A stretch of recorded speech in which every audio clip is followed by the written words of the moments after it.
In 1918, in the city of Winona, Minnesota, assembly of an experimental machine wrapped up at the Pioneer Tractor facility. Engineers presented a design in the form of a metal frame on tracks, with a small armored cabin for the crew suspended inside. Military specialists who arrived for the first viewing had a mixed reaction to what they saw. The tank represented a non-standard technical solution that raised questions regarding crew safety. One officer voiced the opinion that a vehicle like this might pose a risk to the personnel, regardless of the enemy's actions. In the context of the ongoing First World War, which was claiming so many lives, the search for new, effective solutions in the field of armored vehicles remained a pressing task for all sides of the conflict. At that time, there was a technical problem common to tank building in various countries.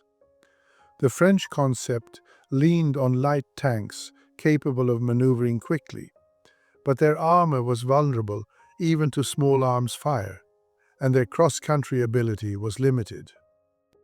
The British approach involved creating heavy, 30-ton diamond-shaped machines that could overcome ditches and wire obstacles, but they had low speed, broke down often, and their weight created significant logistical difficulties. American engineers from Pioneer Tractor tried to find a middle ground. The idea was to keep the geometric crossing capabilities and large tracks of heavy tanks, but at the same time radically reduce the total weight of the combat vehicle. The technical solution meant ditching the solid steel hull. Instead, a light metal framework was designed, inside of which a compact armored capsule for the crew was suspended. This approach allowed the weight to be cut by roughly 3 times, while maintaining the terrain crossing ability of heavy tanks and improving maneuverability. Theoretically, the project looked promising. Upon inspecting the finished prototype, the Commission saw a structure made of steel pipes forming a frame nearly 26 feet long and over 9 feet high. Crawler tracks wrapped around the perimeter of the structure, while the control compartment, isolated from the outside environment by armor, was located inside the frame. The design included a cylindrical turret for observation, though there was no roof over the main frame. The total weight came to 9 tons, compared to the 30 tons of its British counterparts, and its appearance had a distinctly utilitarian look. Field tests confirmed the effectiveness of the engineering calculations. The tank, which received the name Skeleton, could cross trenches thanks to its length and high tracks. The power plant consisted of 2 4-cylinder Beaver engines producing 50 horsepower each, which allowed it to reach speeds of up to 5 miles per hour. The control system used 2 transmissions, one for each track, which provided the ability to turn in place and confidently overcome artificial obstacles. However, upon a detailed inspection of the machine's internal workings by military engineers, the initial assessment of the design changed. The driver's seat was positioned directly behind 2 massive radiators that reached high temperatures during operation. Long control levers ran from the operator's position through the entire structure to the front, where the gear shifting mechanisms were located. Working conditions in the tight metal compartment were made even worse by the noise of 2 engines and significant heat emission, creating an unfavorable temperature environment. Operating the 9-ton machine required significant physical effort to manipulate the levers, and the operator had no protection from above, sitting under the open sky inside the tubular steel frame. Particular attention from the specialists was drawn to the design of the track mechanism. The track links were cast pieces, typical for the World War I era, held together by pins, washers, and cotter pins. Every wheel had 2 flanges, which put extra strain on the running gear. The center track guides were there to transfer motion from the drive sprockets, not to stabilize the track itself. Engineers noted the tracks were under excessive tension, meaning the upper return rollers barely even touched them. That built up a lot of stress in the system, raising the risk that a link would snap. A major technical flaw was the complete lack of any track tension adjuster, something considered critical since tracks inevitably stretch under constant loads and cross-country driving. Without a way to adjust tension, you ran the risk of losing control as the tracks began to sag, potentially throwing a track off the rollers and sprockets. Whether this was just a temporary fix for a prototype or not, operationally, it was seen as a critical failure. The running gear was based on the principles used in British rhomboid tanks. The road wheels were bolted rigidly to the frame, with no suspension whatsoever. The concept relied on minimizing contact with hard surfaces and distributing weight through the hull's shape. On soft ground, the large track area was supposed to lower ground pressure. The rear wheels were mounted higher up, shortening the ground contact length to make maneuvering easier. The power plant was an unusual engineering choice. Two Beaver engines mounted side by side in the rear. During inspection, one unit was removed to show how the transmission worked. The engines were linked by a central gear where they met, sending their combined torque to two independent transmissions, each driving its own track. Inside the rear armored compartment were gear shafts that exited through bevel gears, with the clutches sitting right nearby. The control system combined the engine's power into a single flow before distributing it to the final drives, a setup reminiscent of the British Mark II and Mark IV tanks, which required complex coordination to drive. Using a combination of gears and clutches, the driver could adjust track speed or even stop one side completely to make a turn. Power traveled along two shafts to the bevel gears, and then, if the clutches were engaged, to the drive sprockets on each side. Since the transmission controls were up front, everything was operated via a system of long levers running the entire length of the hull. Starting the engines was a manual job, a method much like spinning an airplane propeller. An external lever connected to the crankshaft, requiring significant physical effort from the mechanic to turn it over. Because the machine used two high-maintenance four-cylinder engines from 1918, getting ready to move could take up to an hour, a critical flaw for actual combat conditions. The observation tower atop the armored cab was a cylindrical structure, fitted with vision slits and an internal platform for the commander. Technically, there was a provision to mount a machine gun on a ring rail, but on this demonstration model, no weaponry was installed. The unique external steel frame made it impossible to use the side sponsons with guns that were traditional for that time.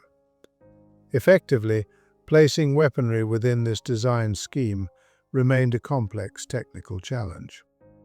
Working conditions for the crew were described as extremely harsh.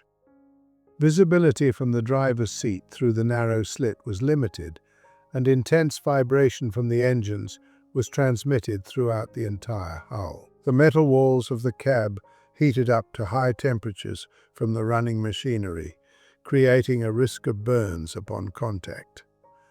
Despite the presence of exhaust pipes, fumes seeped into the fighting compartment, causing the crew physical distress. The critically high noise level in the confined space prevented voice communication and took a toll on their hearing. During testing, a fundamental design flaw affecting safety was noted. The open frame allowed shell fragments and bullets to pass unimpeded through the external elements, creating a threat to the armored cab from various angles. In the event of a nearby artillery burst, this significantly increased the likelihood of personnel being hit by shrapnel. British heavy tanks with solid armor provided protection against most hits, whereas the crew of the skeleton tank was more vulnerable to projectiles due to the open frame design. The situation was complicated by the use of highly flammable wooden parts in the prototype. Despite plans to replace wood with metal in production models, this design choice during the testing phase pointed to the project's incompleteness. A hit from an incendiary round could set the entire structure on fire, putting the crew, trapped in the central armored capsule, in a desperate position. Evacuating the vehicle under fire was difficult due to the specific placement of the hatches. During field trials, significant technical flaws were revealed. When moving over rough terrain, the steel frame suffered deformation accompanied by strange noises, and micro cracks formed in the welded seams. Engineering analysis showed that in real combat conditions and during prolonged movement over difficult terrain, such damage could quickly lead to structural failure. The skeleton scheme, which looked promising on blueprints, proved in practice to be insufficiently strong for the loads typical of armored vehicles. Overheating of the power plant became a serious problem. The two Beaver engines, placed in a confined space, generated a significant amount of heat. The radiators worked inefficiently, especially at low speeds or while idling, leading to a critical rise in coolant temperature and forced stops. In combat conditions, such unreliability increased the risk of the immobilized vehicle being hit by enemy artillery. The transmission also proved unstable. Clutch jamming, noise when shifting gears, and strong shaft vibration that led to loose mountings were all reported. Steering required significant physical effort from the driver, especially when navigating mud or inclines. This led to rapid operator fatigue, exceeding the fatigue levels seen in British tanks despite the complexity of their maintenance. The drive sprockets of the chassis had a zigzag shape to engage with the central track guides. The mechanism worked efficiently, provided the tracks were kept clean and properly tensioned. But once they got dirty or the belt started to sag, traction dropped off.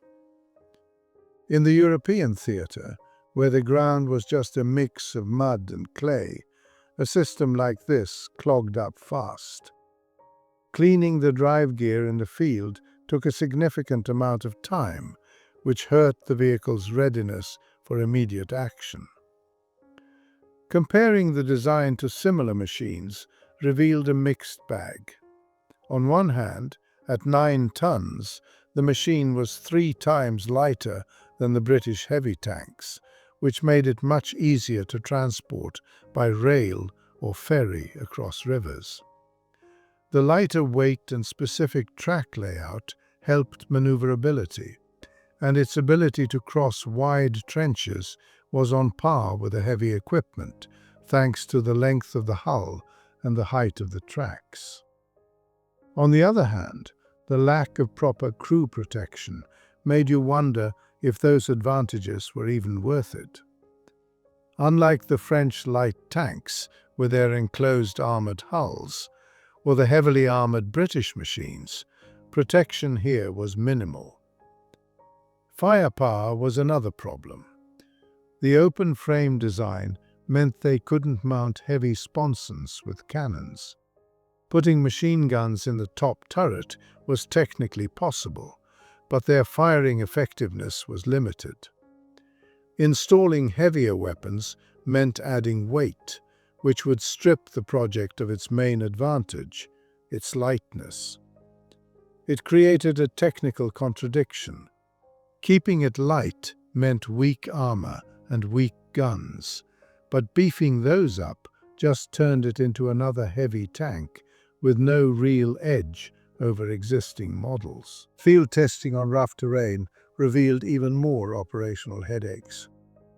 When crossing trenches, the long hull and high center of gravity created a real risk of tipping over. The armored cabin suspended inside the frame would swing during sharp maneuvers, putting excessive strain on the mounting points. The steel cables and support beams were under critical stress, leading to metal deformation. During one run, a mounting point failed, causing the cabin to sag and threatening to damage the internal track mechanisms. After that incident, testing was paused to reinforce the structure. Visibility from inside the machine was considered poor, even by the standards of the time. The driver had to watch the terrain through a narrow slit, while elements of the external frame cluttered the view and made it hard to judge distance. The commander, up in the observation tower, also had limited visibility. The frame structure broke up his field of view, making it difficult to spot targets. Compared to the visibility inside British tanks, this prototype came up short. Maintenance on the prototype was a labor-intensive task. The open layout gave easy access to the components, but it also let mud and moisture get right into the mechanisms. After every run, the paths required a long cleaning process. Rain washed away the grease, and abrasive grit got into the moving parts, accelerating wear. While a mass-produced vehicle needed to be self-sufficient in the field, this model required frequent and meticulous maintenance. Fuel consumption for the two engines turned out to be significantly higher than calculated figures. The power units guzzled a considerable amount of gasoline, leading to rapid depletion of the tanks. At the same time, the fuel load was limited by weight requirements, since keeping the design lightweight was a priority task. As a result, the operating range was limited to just about 20 miles before the vehicle lost mobility. By comparison, British tanks of that period could operate longer thanks to larger fuel capacities. The noise produced by the twin power plant practically ruled out any possibility of stealthy movement. The sound of running motors and the clanking of tracks could be distinguished at a significant distance from the machine. Such exposure gave enemy crews plenty of time to prepare for defense. The element of surprise, which was an important tactical factor in the use of armored vehicles, was reduced to a minimum in this case. An opponent could not only hear the machine approaching, but also visually spot it due to the high silhouette of the design. The technical reliability of the system raised questions among experts. There were recorded instances of engines stopping without obvious causes, transmission failures, and track stretching. The cabin mounting points required regular inspection. Failure statistics showed an unfavorable ratio. Repair time often exceeded actual operating time. In real-world conditions, this low reliability created a risk of the equipment breaking down before it even reached the front lines. Repairing complex exposed mechanisms in field conditions seemed difficult. The production cost of the skeleton tank turned out to be comparable to the expense of manufacturing more traditional designs. The complex suspension, two engines, special tracks, and transmission required skilled labor and resources, which negated any cost savings on armor. Analysis showed that it was more rational to direct those same financial resources toward the production of standard tanks that had already demonstrated their effectiveness. The process of training crews to operate this model took longer than preparing tankers for ordinary machines. The specific control system and complex transmission required special skills from the personnel, which complicated the rapid training of cadres needed in wartime conditions. In operation, the machine was rated as difficult to master. By the autumn of 1918, development of the project paused.